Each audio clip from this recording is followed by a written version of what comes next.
ज्याला स्त्री आहे म्हणून कळाली त्याची जाऊचा शुभा झाला. ज्याला स्त्री आहे म्हणून कळाली त्याची जाऊचा शुभा झाला. ज्याला स्त्री बहीण म्हणून कळाली तो मुक्ताईचा ज्ञानदेव झाला. ज्याला स्त्री बहीण म्हणून कळाली तो मुक्ताईचा ज्ञानदेव झाला.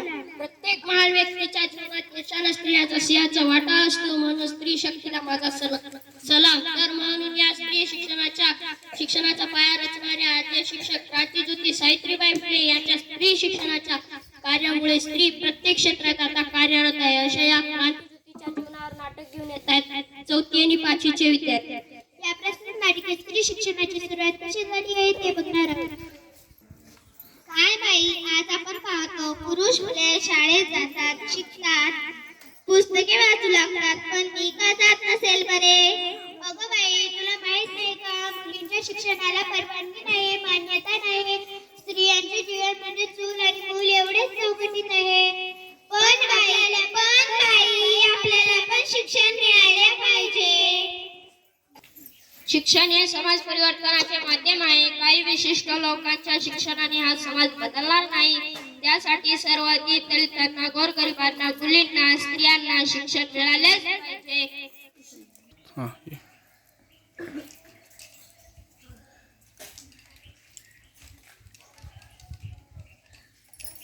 घरातील सर्व कामे एकट्याची आवडले तर बाई आता काय करावे? पुस्तक जरा पाहते. सावित्री, काय करतेस? नेहमी कामातच असतेस. तुझ्या हातात पुस्तक काय वाटतं? तुला लिहायला वाचायला आवडते वाटते. हो, मला लिहायला वाचायला आवडतं. मला लिहिता वाचता यावं अशी माझी खूप इच्छा आहे. थांब, मी तुला लिहायला वाचायला शिकवतो.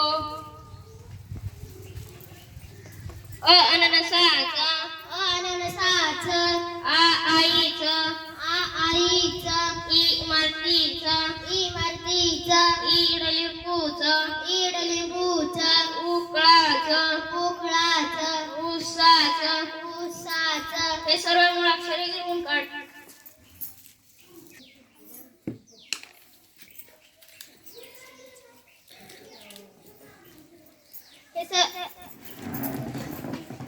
हे सर्व मुळाक्षरे मी गिरवले. हे मला पाठही झाले.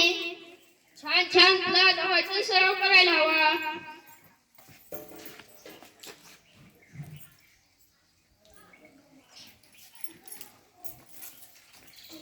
आज मला उत्कृष्टपणे वाचता येते, लिहिता येते, माझे विचार स्पष्टपणे मांडता येतात. कोणतेही पुस्तक वाचता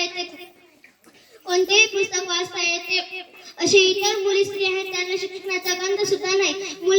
जेव्हा मुली स्त्रियांना लिहिता वाचता येईल तेव्हाच मला शिक्षणाला खरा अर्थ येईल. सर्व मुलींना मी शिक्षणाच्या प्रवाहात आणल्याशिवाय मुलीच शांत बसणार नाही. सावित्री, तुझ्या मुलीच्या शिक्षणाचा विडा उचललायस तो खरोखर कौतुकास्पद आहे. पण या समाजात मुलीच्या शिक्षणाला मान्यता नाही. त्यासाठी आपल्याला वेगवेगळ्या सामाजिक समस्यांना सामोरे जावेच लागेल. हो, बरोबर आहे. पण आपल्याला शांत बसून चालणार नाही. आपल्याला सामोरे जावेच लागेल. हो, आपण मुलींसाठी शाळा निर्माण करू.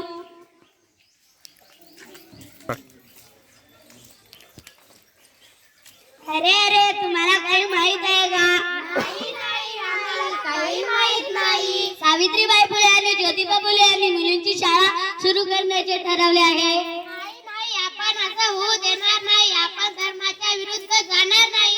आम्ही मुलींची शाळा कदापि सुरू होऊ देणार नाही.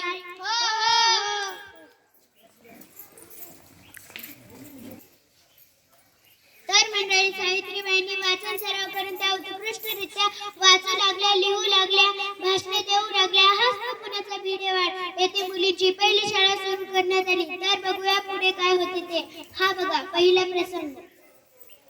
स्टार्ट.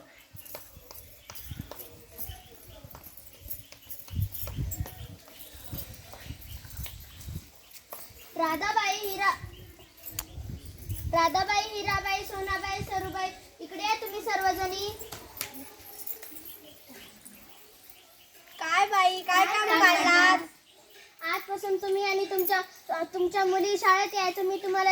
तुम्हाला आणि तुमच्या मुलीला लिहायला वाचायला शिकवणार. नाही, आम्ही शाळेत येणार नाही. रीतीप्रमाणे स्त्रियांनी शिक्षण घेऊ नये. हो, त्यामुळे आम्ही शाळेत येणार नाही. स्त्री पुरुष दोघे समान असतात. स्त्रियांना जसे एक स्त्री शिकली तर सारे घर शिक्षित होते. पुरुषांना जसे शिक्षणाचा अधिकार आहे तसेच स्त्रियांनाही मिळायला पाहिजेत. आपण स्त्रियांना आपल्याला आपल्यात बदल घडवून आणता येईल. शिक्षणामुळे आपल्याला आपल्यात मत मांडता येईल.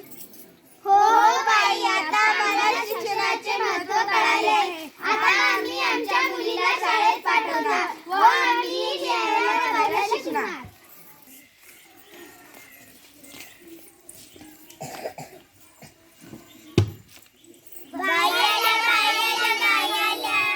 आल्या का तुम्ही सर्वजणी? हो बाई.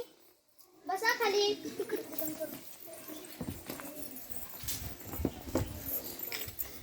आज मी तुम्हाला अ आई शिकवणार. हो बाई.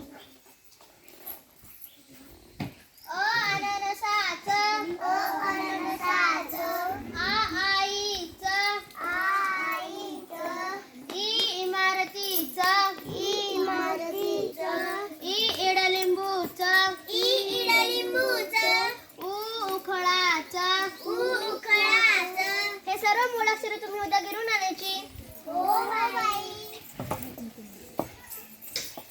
तर पाहूया दुसरा प्रसंग.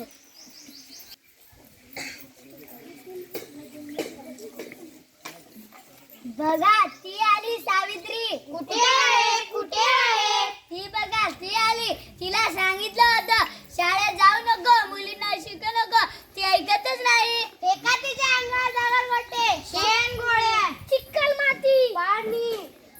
तुम्ही मला किती त्रास द्या पण मी मुलींना शिकवण्याच्या हाती कार्य घेतलेले मी सोडणार नाही. वा बाजूला, सोडा माझा रस्ता. बाई आल्या, बाई आल्या, बाई आल्या. बाई आल्या, बाई आल्या, बाई आल्या.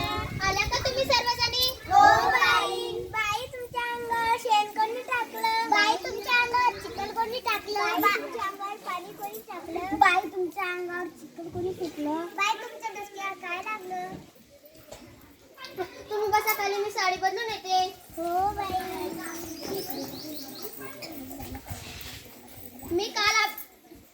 मी काल अभ्यास दिलेला तुम्ही सर्वजणी पूर्ण केलात का? हो बाई. छान, सुंदर, खूप सुंदर. मी आज तुम्हाला पुढचे मूळ अक्षरे शिकवणार. ऊसाचं, ऊसाचं, एडक्याचं, एडक्याचं, एरणीचं, एरणीचं, जेवाल्याचं, ओझीवाल्याचं, औषधाचं. औषधाचा. हे सर्व मूळ अक्षरे तुम्ही उद्या गिरून आणायची. हो बाई.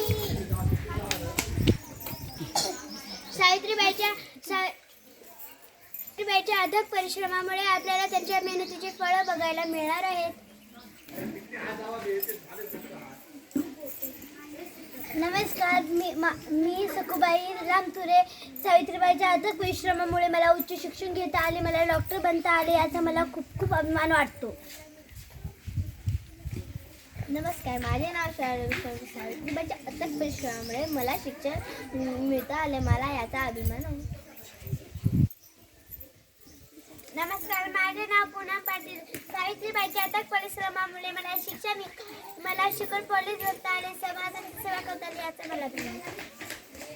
नमस्कार, मी सरस्वती इंद्रे. सावित्रीबाईच्या मेहनतीमुळे आज मला शिक्षण घेता आले, पायलट बनता आले, याचा मला खूप अभिमान आहे. नमस्कार, मी श्रावणी काळे. सावित्रीबाईच्या अथक परिश्रमामुळे मला शिक्षण घेता आले, सावित्रीबाईचा ज्ञानरूप वारसा पुढे घेऊन जाण्यासाठी मी शिक्षिका बनले, याचा मला खूप खूप अभिमान वाटतो.